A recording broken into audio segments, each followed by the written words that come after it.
everybody. I'm Mike Vizard, and we're back at 6.5 on the road in Las Vegas at the BMC Connect event. And we're here with my friend Kiran, and we're going to be talking about AIOps because, well, it is all the rage these days. Kiran, welcome to the show. Thank you so much, Mike. All right. We've been talking about AIOps for some time now, and I guess my question is, it's been a journey. Sometimes people, got excited about it, but then there were hits and misses.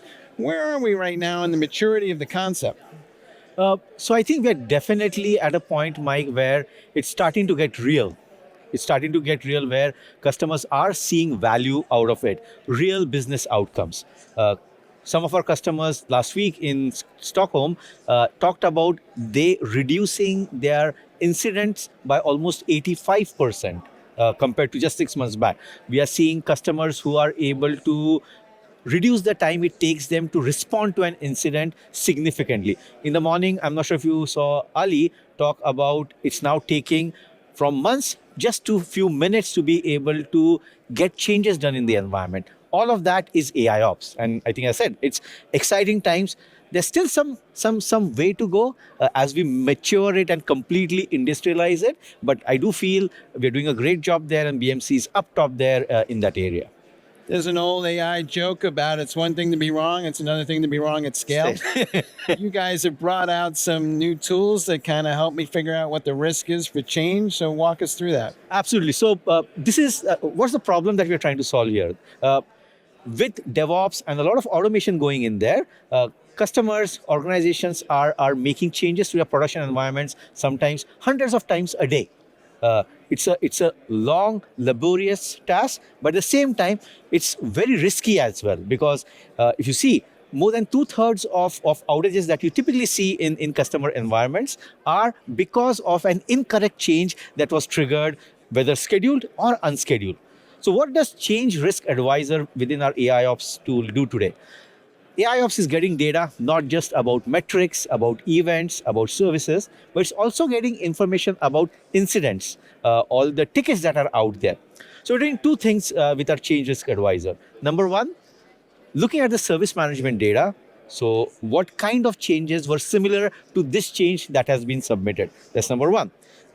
What was the outcome of some of these changes? Did these changes fail? Did they cause any downstream effect for the services that they were managing? So that is one element of it.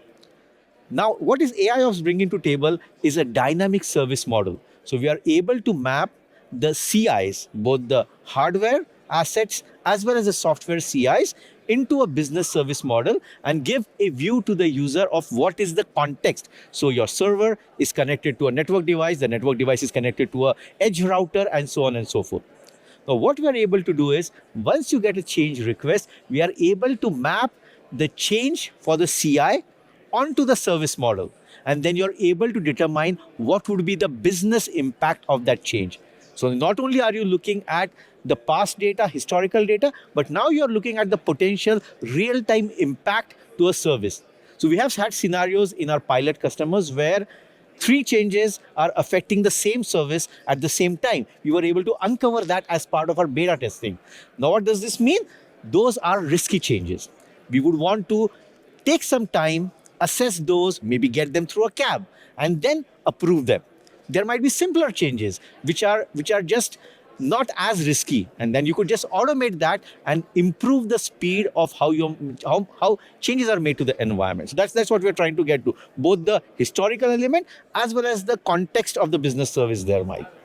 If I happen to take out a service, will you tell me how much it will cost the business? I mean, is there like $1 sum that goes with that? Or so that's what we're trying to now get to, mapping service ops, which is what is, as an example, what is the SLO associated with a particular service. Now, if there's an impact to the service, today with AIOps, we are able to tell the technical impact to that service. With this service ops concept and AIOps bringing services together, we are able to say, oh, this service is a top service, your checkout service. If this gets impacted, you're going to lose probably $5 million a day if you're not able to fix that in time. So we are trying to bring the revenue element to this as well. So eventually service ops and FinOps will all come together under AIOps. Yes, absolutely. So there's an element that is not in the current release, but we are working on, from a roadmap perspective, a cost optimization. So today, we are able to pinpoint that a particular infrastructure could run into a capacity problem in some time. So we're able to do that. Now, we're trying to take it to the next level. Would we be able to recommend to the users, okay, this is the kind of CPU scale you should use for this application. This is the memory size you should use. This is which cluster should that application run on. So we're trying to get to more level of specificity that would enable us to do a lot of cost optimization, FinOps as you call it as well, Mike. So again, the gamut of use cases that now we are getting to because of the data being at one place, it's phenomenal. It's amazing. I'm very excited. I've been doing this for 25 years, but I've never been more excited about this before. I feel like we've made a turn here. Last year it was all like fear and loathing of AI, and I'm concerned about my job. This year I talked to folks and they're like, I wouldn't want to do this job without AI. It's too tedious, it burns me out. And now they're looking at it and saying, these AI agents might be my best friend. So have we kind of come full circle? Absolutely, yes. And again, it's not just, as I said, the agents on ground, but it's the managers, the CIOs as well, where we are seeing the change in stance as well, where there was an element of worry. Oh, does this mean my team size reduces? Does it mean I need to let go of people? And what we have seen, and you might have seen some of the customer success stories as well, where yes, absolutely, yes, we have been able to reduce the amount of effort, not necessarily the team size. We've reduced the amount of effort going into solving those problems. And now that effort, those people are contributing to innovation, making sure that you're getting new products, new services out to the market. So it's absolutely true, Mike. Yeah. Now, one of the most stressful areas of any ops is security. And you guys are now talking about vulnerability ops or vulnops. Yeah, I mean, I think not many people can say it for the first time. Vulnops, yeah. So one clarification, I think I just wanted to call it out, and this is something we discuss internally as well. Our intent is not to be the top security tool in the marketplace with this capability. So what we're trying to do is we have operations manager as a persona.